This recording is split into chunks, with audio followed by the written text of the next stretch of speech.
Top of the morning, Dan and Amy, and mentioned this on my syndicated show last week. I spoke with Michael Schellenberger, who is a longtime environmentalist, a columnist for Forbes magazine. He's got a new book out called Apocalypse Never.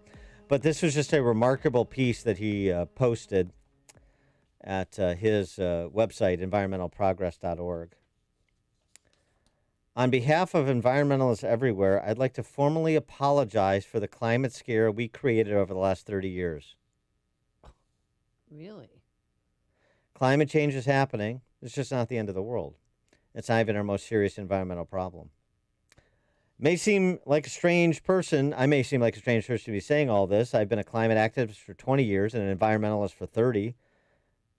As an energy expert asked by Congress to provide objective expert testimony, invited by the Intergovernmental Panel on Climate Change to serve as an expert reviewer of its assessment report, I feel an obligation to apologize for how badly we environmentalists have misled the public.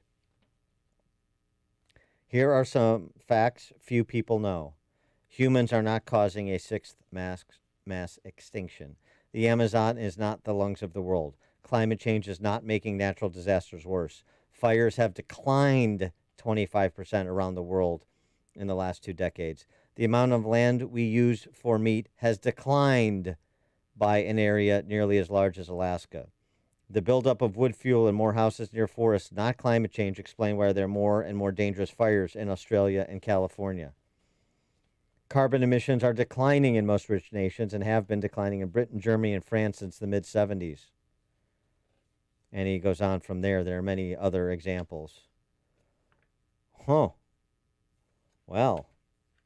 science deniers, are we? Those that actually, it's very much like the pandemic. The people that are trying to understand and follow the science, understand exactly what we know and the questions we should be asking about what we don't know, so we pursue what we don't know. They're the science deniers when it comes to climate change, when it comes to the pandemic. And the people that are operating solely from a basis in ideology are those who are the purveyors of science and data. That's a nice twofer they've done, isn't it? With the help of their control of all these cultural institutions, all the communication infrastructure in the West. But that's what they've done. And Michael Schellenberger's apology will go a long way, hopefully, to undoing some of the agitprop that they're spreading, as Well, they will. scared our children, too. Remember, AOC, you're going to die earlier because of climate change. Earlier, you got 12 years. We all got 12 years. We're on a 12-year clock. Yeah, tick-tock. Unserious people being treated seriously. Children manipulated, like little Greta, manipulated by the same Borg of propagandists. Another gentleman who is doing yeoman's work in furtherance of science and sensible public policy is Bjorn Lomborg. He's the president of the Copenhagen Consensus think tank. And he's the author of Cool It, The Skeptical Environmentalist Guide to Global Warming. And he's got just released book as well. So you can pick up Apocalypse Never by Schellenberger, pick up False Alarm by Bjorn Lomborg. False Alarm, How Climate Change Panic Costs Us Trillions, Hurts the Poor, and Fails to Fix the Planet. Bjorn Lomborg, thanks for joining us again. Appreciate it. Hey, Dan and Amy, it's great to be here. So in your book, you talk a little bit about something that I think you've been one of the best at talking about. One of the ways that we deal with climate change is in such a way as to make people around the world richer, to try to do what we can to eliminate extreme poverty, because that turns out to be beneficial for the human beings ecosystem globally as well. Exactly. Look, one of the things that we keep forgetting is we say global warming is this big problem, so we got to help fix that by cutting carbon emissions.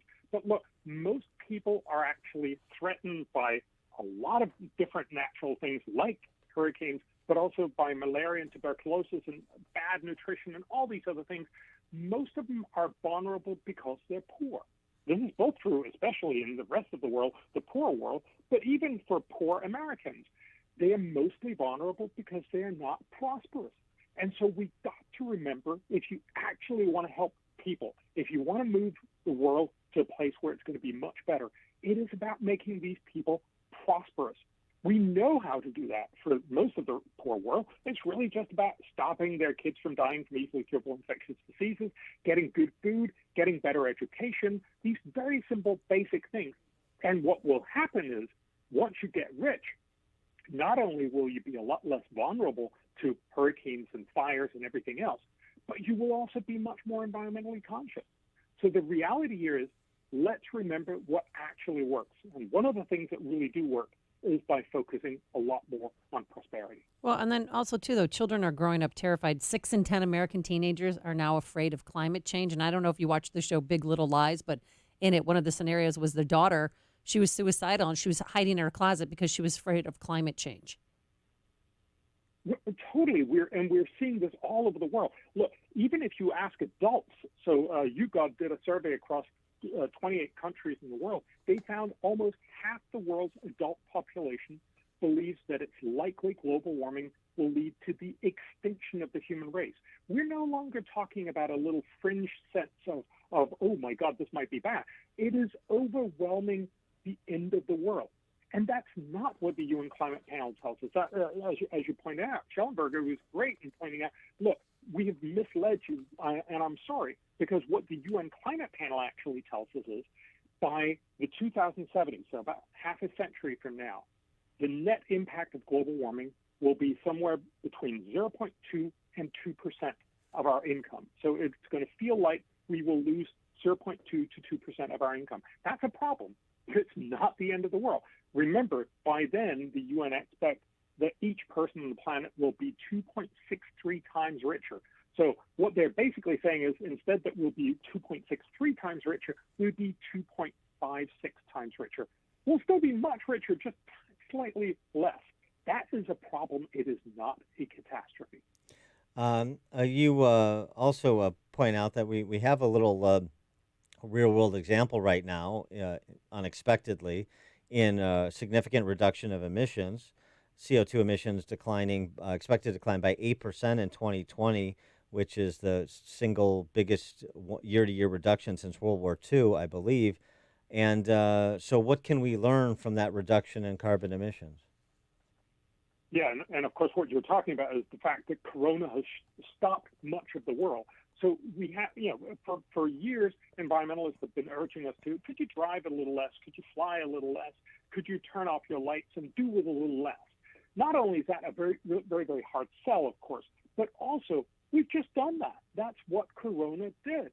And what we've seen is, even if you dramatically shut down societies, you will still emit most of your CO2. So at the day when China was most shut down, it still emitted 78% of what it normally did. So we've got to recognize that cutting carbon emissions is not going to come from asking you to drive a little less or eat a little less meat. It is going to come from innovation. This is how we've solved most problems in the world.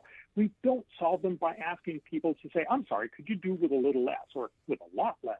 We solve problems by making innovations that will both make ourselves better off and cut carbon emissions. So imagine if we could innovate green energy, the price of green energy down below fossil fuels. Everyone would switch, not just rich, well-meaning Americans, but also Chinese and Indians and Latin Americans. So the whole point here is, if we invest in innovation, we're likely to fix climate change.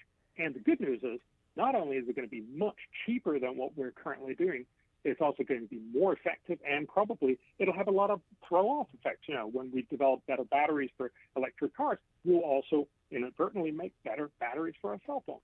Something that's also the pandemic has also highlighted is some of this vacuous virtue signaling that makes its way into public policy in big cities in America and elsewhere. The ban on plastic bags that was reversed because, no, actually plastic bags are more COVID-19 preventative than, say, coming in with your dirty cloth NPR bag to the grocery store. And we have cloth AM 560 bags too. So I mean, it's this what banning plastic bags was going to save the planet, and now we have to reinstitute plastic bags to save humanity. it's tough to follow these scientists when it comes to public policy in this area. Yeah, there's a lot of things that we're only being told to half truth. So on plastic bags, for instance, if you replace it with an organic cotton bag, it turns out when you do the analysis, you actually have to reuse your cotton bag 20,000 times to be less environmentally disadvantageous. And of course, nobody's actually going to do that. So the reality here is we're being told a lot of stories that are half truth, but certainly not good enough to actually inform ourselves. So take last year, for instance, headlines around the world, Washington Post, many other places, told us that sea level rise, which is a real consequence of global warming, will flood 187 million people. How did they get that number? They assumed that nobody over the next 80 years would do anything. You'd just sit by and watch. Wait to be washed away. Over your knees and and Make an arc. and look, the very same study that came up with 187 million also said if you assume reasonable adaptation, it'll not be 187 million people. It'll be 305,000 people. It'll be 600 times less. But again, what makes for best clicks on your news site? Of course, you're not going to say, "Oh, it's almost no problem." You're going to say, "This is a huge problem," and that's how we scare our kids. That's how we end up in a situation where we're basically made everyone afraid that the world is ending. And that, of course, means we're willing to spend whatever it takes, throw everything in the kitchen sink at this, instead of being smart about both climate change, which is about innovation, about prosperity, as we just talked about, and then also recognizing we need money for a lot of other things, for instance, to get ourselves out of this COVID crisis. There's something else, though, too. So those scientists, let's talk about people who actually have the credentials and the knowledge. They know when they hear AOC's pronouncements that it's not right, that it's hysterically wrong, it's embarrassingly wrong. They know when they see Greta Thunberg manipulated and screeching at adults for not doing their part, that is wrong, and it's frankly it's undermining the legitimacy of real science and real scientists. Why don't they say anything? Well, I think so. A lot of scientists are also well-meaning. If you talk to people who look at healthcare or look at education, they will typically be saying to you, spend more money on healthcare or spend more money on education, because that's the thing that they focus on. So it's not surprising that most people who work with climate change will say, spend more money on climate change. I think they all have sort of an institutional interest in focusing on their thing. I think we have to demand as a public, given that you are asking for our tax dollars, to ask for better evidence. And that is where, the book that I've just written on false alarm and many others are coming in and helping us to make a better sense of what works and what doesn't. We need to understand that when people are telling you the end is nigh, well, that's only true if you only tell half of the story. Famously, Secretary General of the UN was on the cover of Time magazine last year, telling us, he's standing outside of Tuvalu, one of those little island nations in the Pacific, and he was basically saying they are all going to disappear because of global warming. But the reality is, if you actually look at the science, sure, sea levels rise. That's all other things equal going to create a problem. But they also accrete material. That's how they stay out there in the middle of the Pacific. When there's storms, they break up the dead coral. The dead coral washes up on the islands and actually elevate the island. And that balance has turned out over the last 40 years at least to actually increase the area of Tuvalu and Micronesia and all these other island nations. So we hear one story that's very, very powerful and easy to get your money from. But what we really need to understand is, overall, they're not actually disappearing. If anything, they're becoming a little bigger, which tells you this is not the end of the world. This is, as many other problems, a problem that we can fix if we do this smartly, if we don't panic. Bjorn, I don't mean to put you on the spot. I don't know if you know the answer to this, but I've got to ask. These wind farms that are popping up everywhere, are they producing any energy? Is this working, or is this just another smoke and mirrors to make people feel like they're doing something? So I mean, there's a lot of studies on wind farms. Yes, they are producing energy, also net energy when you take into account that they need a lot of fossil fuel to be put up and so on. They do produce energy. the idea here is not to say that there are no solutions, but it's just that they're very expensive in the sense that what are you going to do when the wind is not blowing? When the wind is not blowing, the sun is not shining, you still need to power the U.S. society.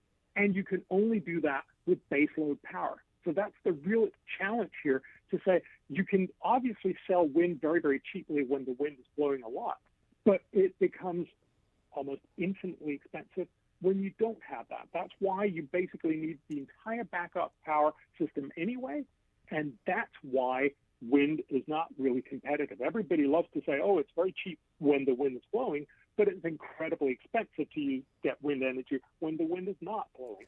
So the real challenge here is to recognize that a 24/7 society, which is the one that we want, cannot be powered unless you have lots more, for instance, batteries or backup power. Just to give you a sense of proportion, right now the U.S. has backup power with all its batteries and all the storage options that they have for 14 seconds of U.S. energy. So no, we're not anywhere near what we actually need. And that, again, underscores the enormity of what a lot of campaigners are telling us, oh, you need to go net zero. No, going net zero is going to be phenomenally expensive. If I can just share with you one estimate, so Biden just came out, as you mentioned, and basically said we're going to go carbon neutral in the U.S. by 2050. Only one country in the world has actually had an independent analysis. So New Zealand actually asked their preeminent economic institution to estimate how costly is this going to be for New Zealand. It turns out that the cost of going net zero for New Zealand is going to be 16% of GDP by 2050. The equivalent for the U.S. will mean that would cost about $5 trillion a year. So just let that sink in. We're trying to solve a couple of percent problem by sacrificing 16% of GDP. That's a really bad idea. Just going back to the Secretary General on that magazine cover, that is not good intended. That's not well-intentioned, good intentions. That's not a well-intended. That's suborning, at minimum, suborning a misdirection, if not suborning perjury. So there's something else going on, too, where people are knowingly saying things that they know to be false. It can't just be ignorance. It can't just be the road to hell paved with their good intentions. There's something malicious, at least among some of them, who clearly know better, don't they? I would think that they do know some of these things. I met with a lot of these people. My sense is that they really do feel I am trying to do the good work. And so, again, I feel very reluctant to say that they're bad actors. I just simply think we need to be much more careful, because remember, politicians love to stand up and say, I'm going to be your savior. That's how you get votes. Yeah. And politicians have been doing this for hundreds of years. Right. And climate change is just the last and possibly best, the newest and possibly best way to be able to stand up and say, the world is ending, but I am going to save you. Oh, and by the way, it's going to cost a lot of money, but only in the next election cycle. So, it's the perfect thing for politicians to say. I'm going to mire you in poverty and destroy our economy, but I'm your savior and I'm well-intended. Okay. Sounds like Chicago. See, I worked the logic on that. Bjorn Lomborg, president of the Copenhagen Consensus think tank. The new book, False Alarm, How Climate Change Panic Costs Us Trillions, Hurts the Poor, and Fails to Fix the Planet. Bjorn, thanks for joining us. Good luck with the book. Thank you very much. And he joined us on our turnkey.pro answer line. You're listening to Chicago's Morning Answer with Dan Proft and Amy Jacobson on AM 560. The Answer. The following is a